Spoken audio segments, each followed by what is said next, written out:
네, 오늘 두 번째 발표를 시작하도록 하겠습니다.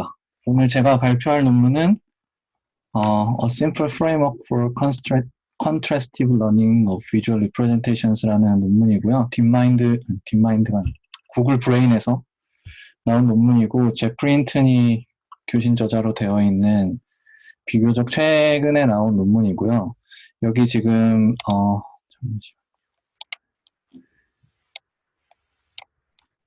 여기 표지에 있는 그래프에서 보이는 것처럼 이 논문은 컨트래스티브 러닝을 이용한 셀프 슈퍼바이즈 러닝 방법에 대한 논문인데 여기서 지금 슈퍼바이즈 러닝에서와 거의 유사한 정도의 이미지 넷 탑1 애큐러시를 달성한 그래서 언슈퍼바이즈 러닝으로 이제 슈퍼바이즈 러닝 정도의 성능을 낼 수 있는 그런 아이디어를 굉장히 단순한 아이디어로 제시한 논문입니다. 그래서 개인적으로 굉장히 재미있게 읽었고요. 네, 제가 참고한 레퍼런스들은 이렇게 블로그들이 있는데, 그 중에 여기 Illustrated Sim CLR Framework이라고 하는 이거를 굉장히 많이 참조를 해서, 네. 혹시 발표를 듣고 나서도 관심 있으신 분들은 여기 가보시면은 요즘 이렇게 Illustrated 시리즈가 굉장히 유행인데, 네, 되게 이해하기 쉽게 잘 그림으로 표현해 주셨더라고요. 그래서 제 자료에도 굉장히 많이 인용을 했습니다. 먼저 인트로덕션부터 시작을 하면은, 네.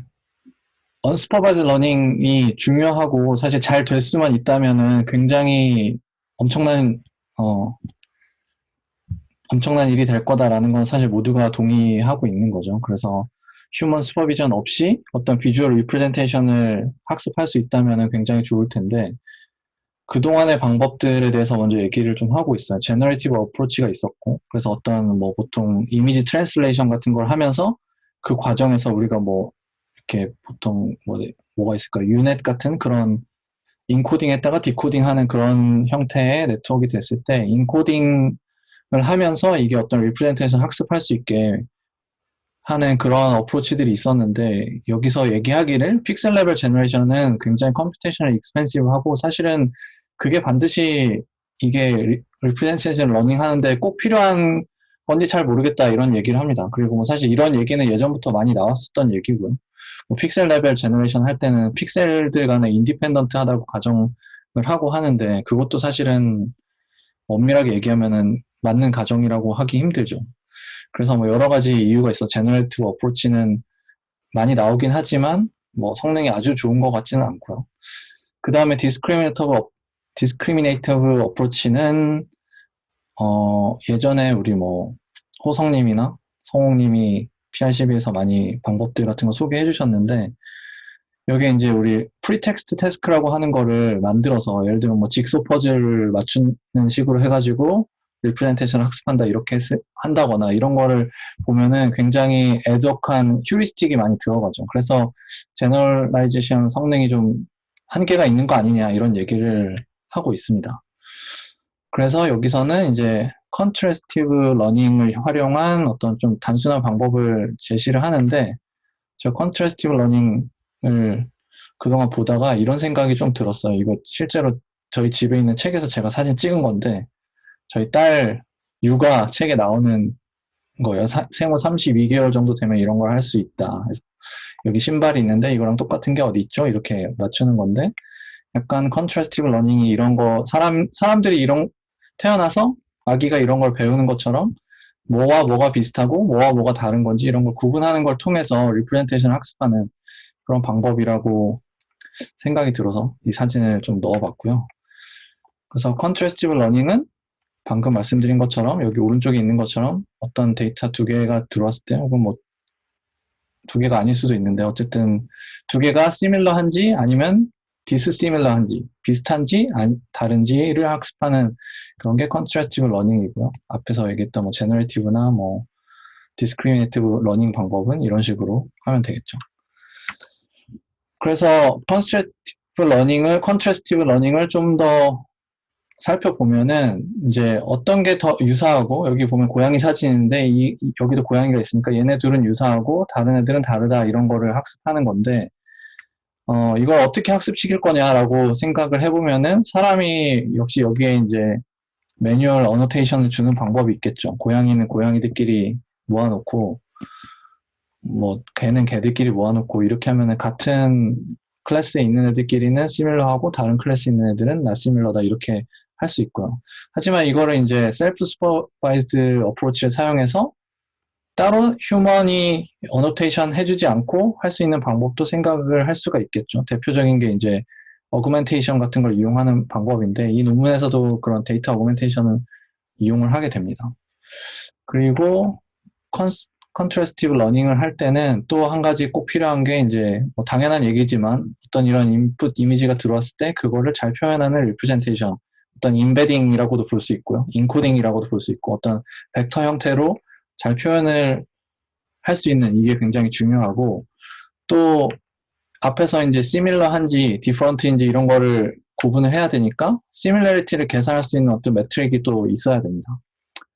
그리고 마지막으로 그런 것들을 이용해서 학습을 하기 위한 로스 펑션이 정의되어야 하는데 컨트래스티브 러닝에서는 이렇게 NC 로스라고 하는 노이즈 컨트래스티브 에스티메이터 로스를 사용을 하게 되고요. 사실 자세히 보면은 네, 시밀러한 거, 이 플러스라고 되어 있는 거는 포지티브, 그러니까 이 X가 고양이 사진이었으면 X 플러스도 같은 고양이 사진이 되겠죠. 그래서 비슷한 애들끼리의 그 시밀러리티 값이 커지도록 해서 이거를 소프트맥스처럼 했을 때 이 확률 값이 크게 나오도록 해서 크로스 엔트로피를 적용하는 형태로 되어 있습니다. 이게 이제 컨트래스티브 러닝에 대한 약간 베이직한 내용이었고요. 그럼 이 논문에서는 이거를 활용해서 어떻게 했느냐 설명드리면 사실 이 슬라이드 하나로 다 설명이 되어 있어요. 알고리즘을 간단히 보기 전에 오른쪽 그림을 먼저 보면은 그림을 보고 설명하는 게 좀 더 이해가 빠를 테니까 어떤 이미지가 들어오면은 얘를 데이터 어그멘테이션 방법을 이용해서 두 개로 어그멘테이션 합니다. 그래서 이 라지 타우라고 되어 있는 얘가 데이터 어그멘테이션 방법들인데 그 중에서 이제 랜덤하게 골라서 어그멘테이션 하고 이쪽에도 다른 방법 T'이라는 다른 방법 어그멘테이션 하고요. 그거를 이제 CNN에다 집어넣어서 여기서는 레지네 50를 썼는데 CNN에 집어넣어서 리프레젠테이션을 뽑습니다. 이 리프레젠테이션은 그 글로벌 에버지 풀링 하고 나면은 벡터가 나오는데 그걸 얘기하고요. 그 다음에 그 리프레젠테이션을 다시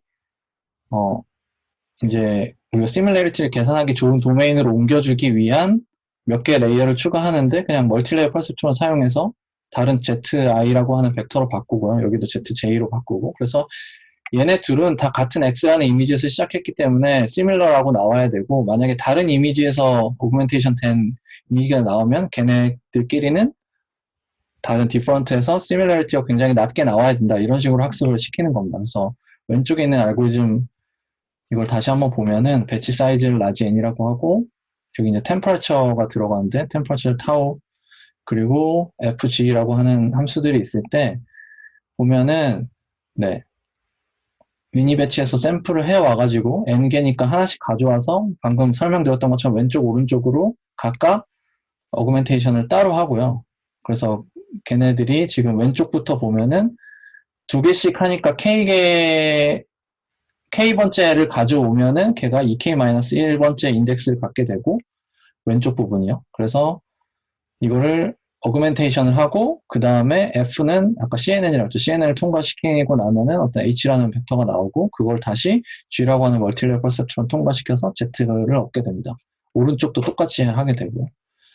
그렇게 해서 얘네들 사이의 시밀러리티를 계산해야 되는데 시밀러리티는 그냥 여기서 코사인 디스턴스를 쓰고 있어요. 코사인 디스턴스에다가 템퍼러처를 적용해서 스무딩을 해주는 방식으로 되어 있고요. 그렇게 한 다음에 아까 앞에서 봤던 NC 로스를 사용을 하면은 소프트맥스 형태에다가 크로스 엔트로피를 적용한 거죠.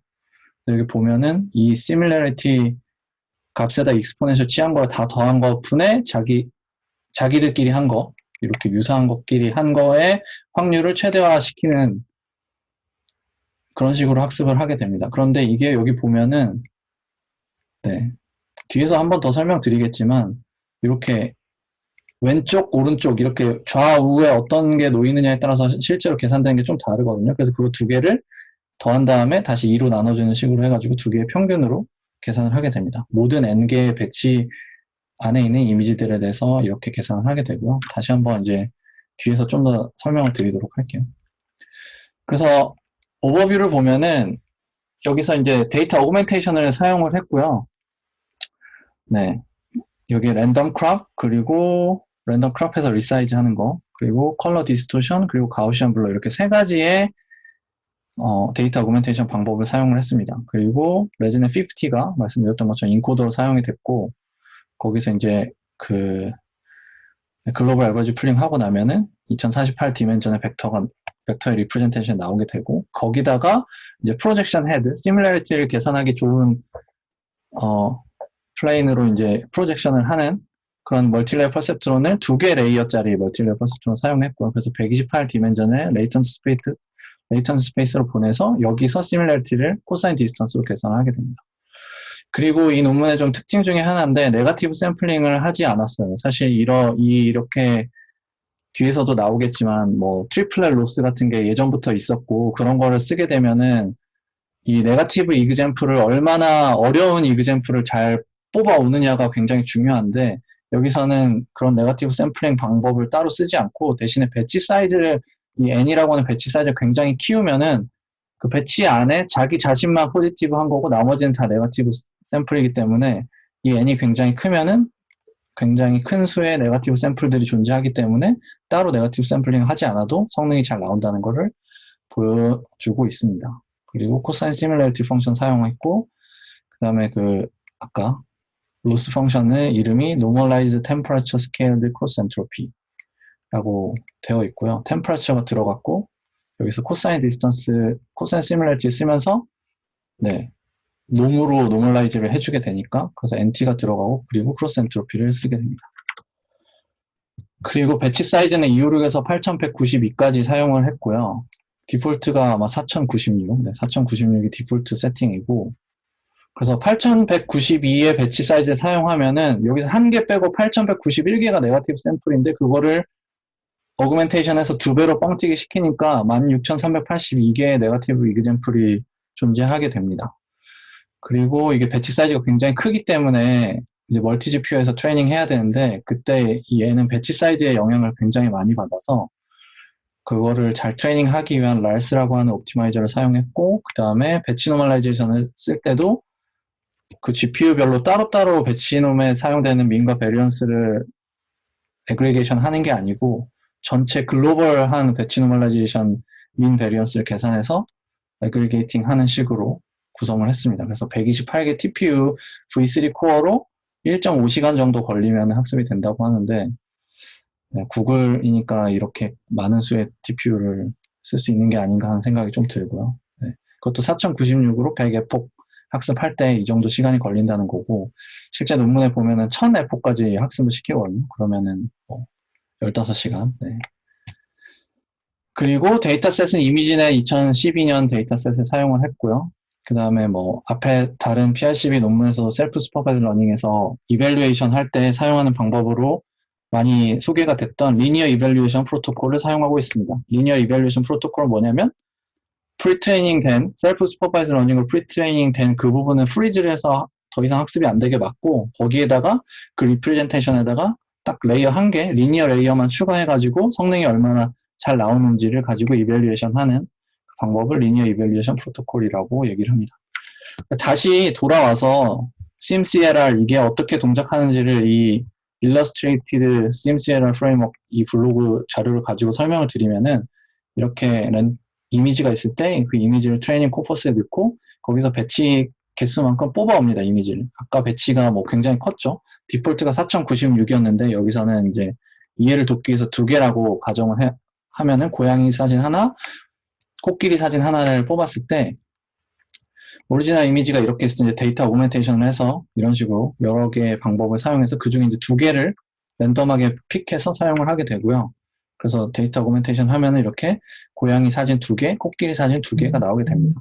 각각은 같은 오그멘테이션 방법을 쓰는 게 아니에요. 이 4가지 오그멘테이션이 다 다른 방법을 쓰게 됩니다. 그렇게 한 다음에 그 각각 오그멘테이션 된 이미지들을 인코더, 그러니까 레지넷이죠. 레지넷에 집어넣고 H라고 하는 벡터를 뽑게 되고요. 여기 위에서 또 나와 있지만 레지넷 50를 통과해서 2048 디멘전을 갖는 벡터를 뽑게 됩니다. 그리고 나서 멀티레이어 퍼셉트론 2단을 붙여서 여기 덴스, 렐루, H에다가 덴스, 렐로, 덴스 이렇게 해서 프로젝션 헤드를 구성을 해요. 그럼 Z라는 벡터가 나오게 되고요. 그러면은 이 Z라는 벡터들을 가지고 얘네들의 시뮬러리티를 계산하게 됩니다. 그래서 여기 이제 배치 사이즈가 n이면은 이 n개의 Z라는 벡터가 있을 건데, 걔네들끼리 전부 다 시뮬러리티를 다 이제 계산을 하게 되는 거죠. 그래서 실제로 확률 값은 소프트맥스를 취하는데, 이렇게, 네, 얘랑 얘의 시뮬러리티를 계산해라 라고 하면은, 이렇게, 이 왼쪽 그림이 기준이 돼서 왼쪽 그림과 다른 나머지 모든 그림에 대해 시뮬러리티 계산한 거 더한 거 분의 왼쪽과 지금 이 오른쪽 그림의 시뮬러리티, 이게 소프트맥스 확률이 되고요. 여기다가 이제 네거티브 로그 라이클리후드를 취하면은 크로스 엔트로피가 되겠죠. 그래서 아까 말씀드린 것처럼 어떤 게 왼쪽에 있느냐에 따라서 걔가 기준점이 되기 때문에 이 고양이 사진 두 개로 처음에 원본 이미지에서 얘를 두 개로 오그멘테이션 시켰더라도 어떻게 왼쪽에 있느냐에 따라서 이 결과는 다르고요. 그래서 그거 두 개를 더해서 평균을 내는 식으로, 네, 이렇게 두 개를 더해서 2로 나누는 식으로 계산을 하게 됩니다. 두 개를 더해서 2로 나누고, 이게 지금 배치 사이즈가 n개면은 또 n으로 나눠줘야겠죠. 그래서 2n분의 1이 되게 됩니다. 그래서 이런 식으로 학습을 하게 되고, 이게 학습이 다 끝나고 나면은 이제, 네, 다운스트림 태스크로 테스트를 하잖아요. 그래서 그때는 여기 리프레젠테이션 H라고 하는 이 벡터에다가 레이어를 붙여서 파인 튜닝 하는 식으로 진행을 하게 됩니다.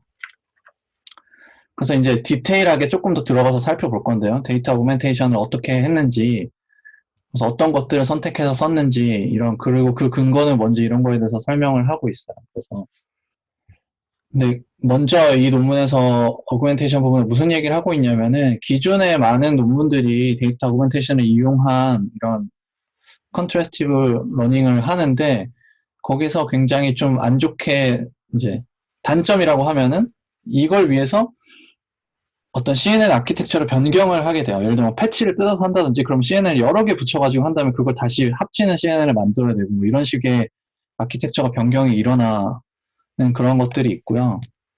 그래서 여기서는 그냥 단순히 그런 변경 없이 딱 두 개로 데이터 오그멘테이션 하는 방법을 사용을 해서 이렇게 프레딕티브 태스크랑 이런 NN 아키텍처를 딱 디커플링을 잘 시켰다, 뭐 이런 얘기를 하고 있고. 그래서 실제 이제 뭐 다양한 데이터 오그멘테이션 방법들이 그동안 사용이 됐었는데, 여기서 지금 빨간색 박스 친 부분에 있는 애들이 실제로 이 논문에서 사용된 데이터 오그멘테이션 방법입니다.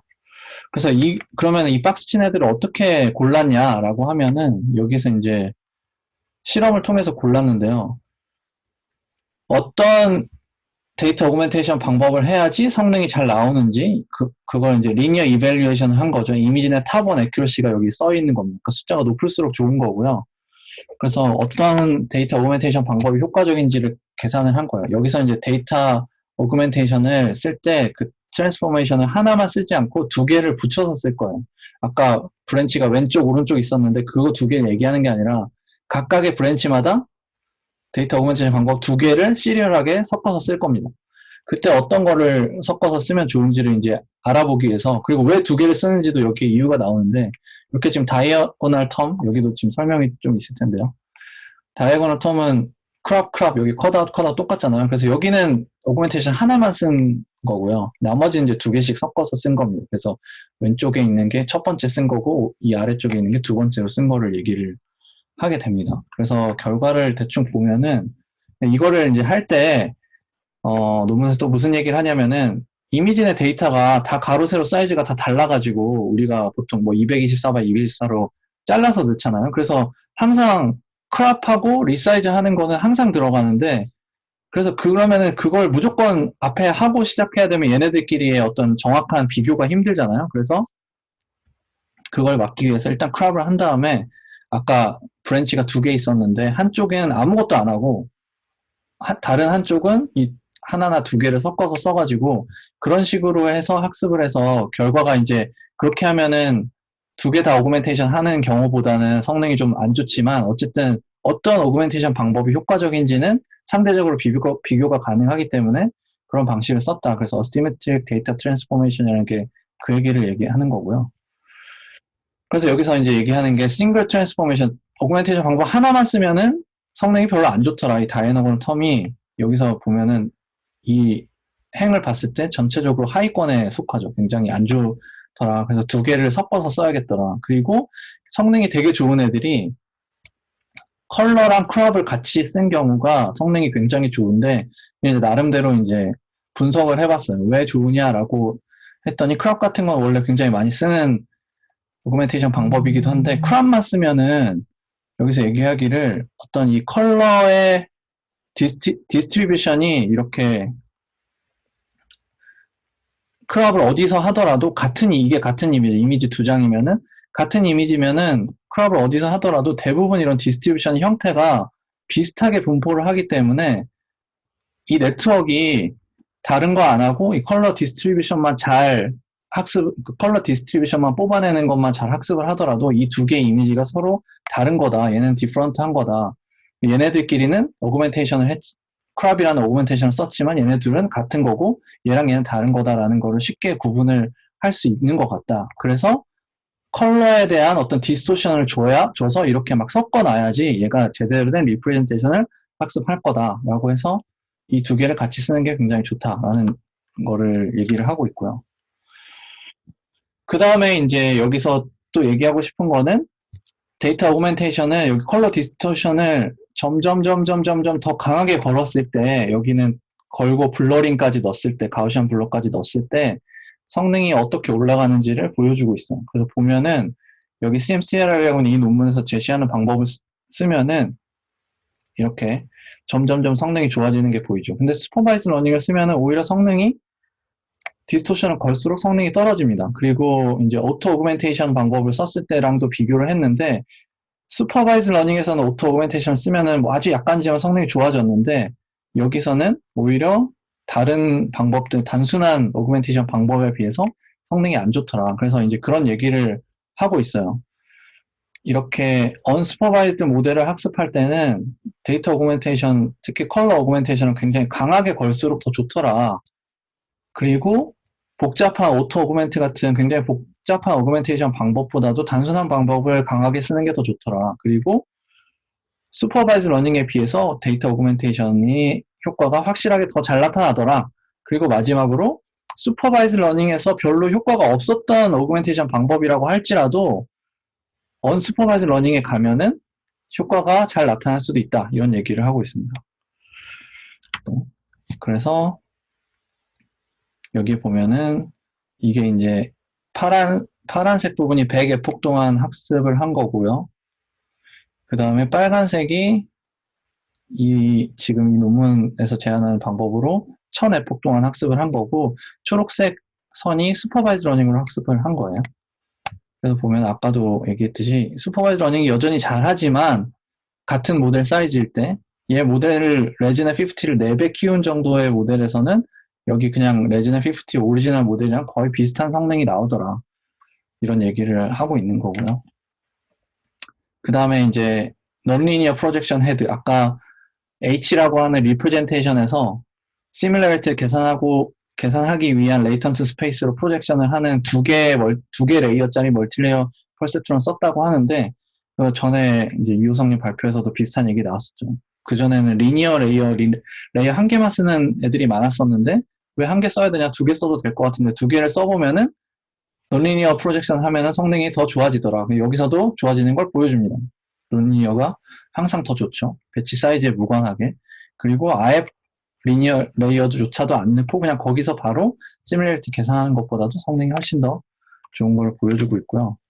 그리고 또 이제 그러면은 H라고 하는 CNN에서 바로 나온 걔가 있고 Z라고 하는 레이턴트 스페이스를 한 번 더 보내준 애가 있는데, 다운스트림 태스크를 할 때 어떤 거 쓰는 게 더 좋냐, Z를 써도 되는 거 아닌가? 이런 생각을 해서 또 이런 실험을 해봤는데, 해보면은 그거는 아니다. 그러니까 리프레젠테이션을 나타내는 H가 더 좋더라. 근데 그것도 나름의 이제 해석을 해놨는데, 왜 그러냐면은 여기서 컨트라스티브 로스를 Z라고 하는 애는 H를 MLP 레이어 2개짜리를 통해서 보낸 다음에 이 Z를 가지고 컨트라스티브 로스를 학습을 하게 되는데, 그러면 거기에서는 이제 굉장히 어떤 트랜스폼에 인베리언트하게 학습을 하게 되죠. 왜냐면은 데이터 오그멘테이션 한 애들끼리 얘네 둘은 같은 거야 라고 학습을 해야 되니까 데이터 오그멘테이션에서 만들어진 그런 트랜스포메이션을 무시하는 방향으로 학습을 하게 되겠죠. 그게 오히려 디스크리미네이티브한 그 태스크를 할 때는 방해가 된다. 그런 얘기를 합니다. 그래서 얘네들을 가지고 좀 재밌는 실험을 하는데 이런 어그멘테이션을 한 다음에 예를 들면 컬러인지 그레이인지 이런 거를 맞추는 클래시피케이션 문제를 풀게 해봐요. Z에다가 이제 레이어 붙여서 해보고 H에다 레이어 붙여서 해보는데 해보면은 이게 Z죠. Z가 훨씬 못하는 걸 볼 수 있어요. 거의 이제 이 밑에 가면은 그냥 랜덤하게 하나 찍는 거랑 거의 유사한, 그러니까 아주 잘 못하는 거죠. 그거에 반해서 H는 이런 것들을 굉장히 잘하는 거를 보실 수가 있고요.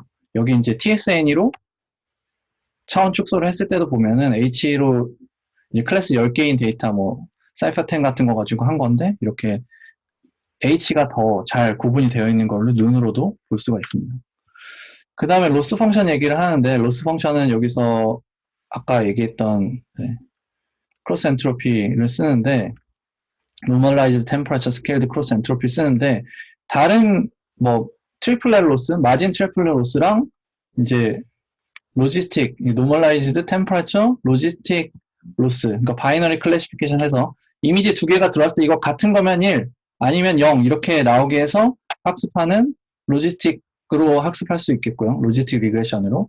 그리고 뭐 페이스넷 같은 데서 우리가 얼굴 인식 같은 데서 할 때 많이 썼던 트리플렛 로스를 해서 포지티브 한 애들끼리 거리가 네거티브 한 애들 거리보다 무조건 짧아야 되고 그 차이가 마진 M 이상으로 짧아야 된다. 이런 로스들을 그동안 사용한 경우들이 있었는데 여기서 얘기하기를 얘네들은 네거티브 한 이그젬플에 대해서 얘가 얼마나 어려운 건지 얼마나 쉬운 건지에 대한 거에 대한 그 내용이 전혀 없기 때문에 여기서 소프트맥스를 취하고 노멀라이즈 텀이 있고 그리고 템퍼러처가 있기 때문에 그런 것들이 표현 가능한데 얘네들은 그게 없기 때문에 그게 단점이고 그래서 네거티브 샘플링이 반드시 필요하다. 그런데 위에 테이블을 보면은 여기 SH가 세미 하드 네거티브 마이닝을 한 건데 여기서 세미 하드 네거티브 마이닝은 네거티브 샘플이 포지티브보다는 멀지만 거리가 포지티브랑 그래도 굉장히 가까운 이런 것들을 샘플링하는 방법으로 알고 있는데 그런 어쨌든 하드 네거티브 마이닝 방법을 쓰더라도 여기서 쓴 이 크로스 엔트로피를 쓰는 거에 비해서 성능이 좋지는 않더라. 그래서 이 로스가 좋다라는 얘기를 하고 있고요. 그 다음에 라지 배치 사이즈와 롱거 트레이닝. 그래서 이런 언스퍼바이즈 러닝을 할 때는 배치 사이즈를 굉장히 키우고 그리고 트레이닝을 길게 할수록 성능이 좋더라. 이걸 보여줍니다. 그래서 여기 보면 얘가 탑1 애큐러시고 여긴 탑5 애큐러시인데 보면은 F폭이 늘어날수록 성능이 쭉 올라가고 배치 사이즈가 늘어날수록 성능이 또 올라가는 걸 볼 수가 있죠. 그런데 잘 보면은 8192에서는 뭐 이런 데도 좀 그렇고 여기 가도 그렇고 성능이 좀 떨어지는 거를 볼 수가 있긴 해요. 네. 탑5도 비슷한 성능이고 그래서 여기 이제 4096이 성능이 대부분 제일 괜찮은 것 같으니 디폴트 세팅을 4096으로 쓴 것 같습니다. 그래서 이제 왜 그러면은 이렇게 되느냐 그 얘기를 또 여기서도 하고 있는데 배치 사이즈를 크게 하면은 네거티브 이그젬플을 더 많이 볼 수 있으니까 성능이 좋아지는 거다. 그리고 트레이닝을 길게 하는 것도 마찬가지죠. 트레이닝 길게 하면은 네거티브 이그젬플이 더 많이 제공될 거니까 더 좋은 결과를 보여주는 거다. 이런 식으로 해석을 하고 있고요. 네, 여기서부터는 이제 그냥 다른 논문들이랑 비교하는 내용인데요. 중요한 내용은 다 말씀드린 것 같고 리니어 이밸류에이션을 했을 때 그동안에 나왔던 다른 논문들에서 나왔던 방법들이랑 여기는 아키텍처 레지던트 50로 딱 고정했을 때 다른 방법 쓴 거보다 성능이 더 잘 나온다. 그리고 각 논문에서 이제 최고 성능을 나타냈던 아키텍처들을 썼을 때도 여기 지금 제일 좋은 성능을 보여주고 있습니다. 그리고 네, 이건 앞에서 봤던 그래프니까 넘어가고요. 그 다음에 세미 슈퍼바이즈 러닝을 이용해서 이렇게 언슈퍼바이즈 프리트레이닝 한 다음에 거기에다가 레이블을 조금만 집어넣어서 보통 1%라고 하면은 한 13장 정도? 라고 나왔던 것 같아요, 논문에. 그 정도 레이블을 집어넣어서 추가로 이제 슈퍼바이즈 러닝 학습을 했을 때 성능이 어떻게 나오는지를 비교를 해봤는데 여기서도 굉장히 높은 성능이 나오는 걸 볼 수가 있어요. 여기는 탑5고 여기는 탑1. 그리고 다른 논문들에 비해서 성능이 훨씬 잘 나오는 거를 볼 수 있죠. 그리고 10%를 썼을 때도 92.6% 정도 탑5가. 그래서 여기서 이제 이 소개됐던 이런 논문들이랑 어떤 차이가 있는지 이건 사실 어펜딕스에 나오는 부분이긴 한데 제가 중간으로 좀 빼놨는데요. 여기서 보면은 이 논문에서 이제 좀 강조하는 부분이 있어요. 보면은 뭐 데이터 오그멘테이션 어떤 걸 썼는지, 베이스 인코더 어떤 걸 썼는지, 프로젝션 헤드는 어떻게 여기 리니어를 썼는지, 논리를 썼는지, 그 다음에 로스는 뭘 썼는지, 배치 사이즈는 어떻게 했는지, 트레이닝 에폭. 이거 트레이닝 제일 길게 했으니까 뭐 길게 했으니까 성능 좋은 거 아니야? 약간 이런 것도 좀 있을 수 있긴 한데 여기 보면은 샵이라고 되어 있는 거는 네, 멀티플 패치를 사용해서 아까 얘기한 것처럼 네트워크 아키텍처가 베이스는 이거지만 이런 레지던스를 굉장히 많이 쓴 거고 별표라고 되어 있는 애들은 메모리 뱅크를 사용을 한 거예요. 그래서 뭐 모코 같은 논문도 사실 작년 하반기에 네, 그 카이밍 히라고 하는 레진의 저자가 냈던 논문인데 보면은 쿼리, 키 밸류 그런 개념을 사용하지만 키들이었던 것 같은데 키들을 이렇게 메모리 뱅크에 저장을 하고 있어야 되고 그런 문제가 있는데 여기서는 따로 메모리 뱅크 필요 없이 그냥 배치 사이즈를 엄청 키워가지고 그 안에 네거티브 샘플이 많이 있으니까 그냥 그때그때 안에 배치에 들어오는 애들 가지고 학습하겠다라고 하는 게 다르기 때문에 그런 게 좀 강점이라고도 얘기를 하고 있습니다. 그 다음에 또 트랜스퍼 러닝 마지막 결과인데 당연히 트랜스퍼 러닝 해봐야겠죠. 다양한 데이터셋에 대해서 이렇게 언스퍼바이즈 프리트레이닝 한 걸 이용해서 했을 때 보면은 슈퍼바이즈 러닝으로 학습한 것보다 오히려 성능이 지금 굉장히 잘 나오는 거를 볼 수가 있어요. 리니어 이밸류에이션 한 거는 아까 말씀드린 것처럼 CNN 쪽은 완전히 고정시키고 마지막 레이어 한 개만 학습하는 거고 파인 튠은 그냥 풀 네트워크를 다 학습하는 건데 보면 슈퍼바이즈 러닝보다도 대부분의 태스크에서 대부분의 데이터셋에서 성능이 잘 나오는 걸 볼 수가 있습니다. 비슷하거나 좀 더 잘 나오거나. 그리고 네, 이 밑에도 마찬가지고요. 이거는 이 위에 거는 레지넷 50의 4X 모델 가지고 한 거고 밑에는 그냥 레지넷 50 1X 모델 가지고 한 결과인데 요 밑에서는 슈퍼바이즈 러닝이 더 잘하죠. 그래서 4X까지 가면은 얘가 성능이 좀 좋아지는데 1X에서는 앞에서 그래프에서 보셨다시피 슈퍼바이즈 러닝이랑 그냥 단순 성능에서도 똑같은 이미지넷 가지고도 성능 차이가 많이 나기 때문에 네, 이렇게 트랜스퍼 러닝 했을 때도 성능이 슈퍼바이즈 러닝에는 못 미치는 네, 그런 상황입니다. 그리고 나머지는 이제 어펜딕스에 나오는 얘기인데요. 그럼 트레이닝을 길게 했을 때 슈퍼바이즈 러닝으로 트레이닝을 길게 하면은 어떻게 되느냐? 그리고 데이터 어그멘테이션 쓰면 어떻게 되느냐? 봤을 때 뭐 슈퍼바이즈 러닝은 90의 폭에서 500, 1000 이렇게 가도 성능 별로 많이 안 좋아지더라. 오히려 이거는 떨어지고 있죠. 그리고 뭐 어그멘테이션을 써도 효과가 조금은 있는데 크람만 쓴 거보다 이렇게 하나씩 더 쓴 게 조금은 있는데 그렇게 크지는 않더라. 뭐 이런 얘기를 하고 있고요. 그 다음에 이미지넷만 가지고 하면은 또 이미지넷만 잘 된다고 생각할 수도 있으니까 다른 데이터 좀 작은 사이퍼10에 대해서도 똑같이 사이퍼10에 있는 거를 언스퍼바이즈 러닝 방법으로 학습을 하게 됩니다. 이때는 이제 이 사이퍼10이 32 by 32로 이미지가 작으니까 네트워크도 좀 레지넷 50를 약간 수정을 해서 쓰긴 했는데 보면은 양상은 다 비슷해요. 배치 사이즈가 커질수록 좀 성능이 좋고 특히 앞부분 그리고 트레이닝을 오래 할수록 성능이 좋아지고 여기도 비슷한 양상이죠. 배치 사이즈가 클수록 그리고 여기는 이제 템퍼처를 어떤 거를 쓰느냐에 따라서 이제 성능이 어떻게 바뀌는지 보여주는 거고 트레이닝 에폭이 300 이하일 때, 300 이상일 때 어떻게 바뀌는지를 실험을 통해서 보여줬습니다. 네, 마지막 결론이고요. 그래서 결론적으로 보면은 이 SIMCLR이라고 하는 이 방법, 네트워크 구조만 놓고 봤을 때 사실은 그냥 레지넷 50랑 거의 그냥 유사한 거죠. 근데 차이가 있다면은 데이터 어그멘테이션을 써서 두 개로 구분한 다음에 걔네들끼리 시밀러리티를 계산하는 걸 이용해서 했다는 거. 그리고 논리니어 헤드가 들어갔다는 거. 그리고 로스 펑션이 좀 다르다는 거. 그 정도가 차이라고 볼 수 있고요.